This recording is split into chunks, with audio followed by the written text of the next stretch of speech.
आज या परफ्यूमचा वास घेतला आणि मला थेट लग्नाआधीचे दिवस आठवले. आमची लव्ह स्टोरी, त्या गाठी भेटी आणि लग्नासाठी केलेला इतका मोठा स्ट्रगल.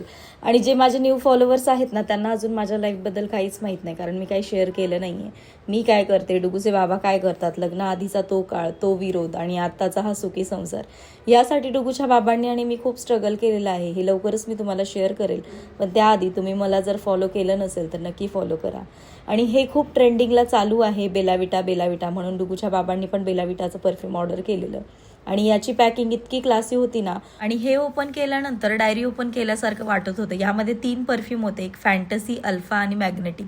मॅग्नेटिकचा स्मेल घेऊन जुन्या आठवणी ताज्या झाल्यासारख्या वाटत होत्या. आणि तुमच्या बाबतीत पण असं काही घडतं का? एखादी वस्तू पाहून, एखादा वास घेऊन तुम्हाला कोणाची आठवण येते का? कमेंट्समध्ये नक्की सांगा. असो, या गोष्टी चालतच राहतील. बाहेर तर खूप ऊन पडलेलं, उन्हाळा सुरू झालेला आहे आणि मनाला फक्त थंड आणि गोड खायची इच्छा झालेली. म्हणून म्हटलं आज टरबूज कापावा.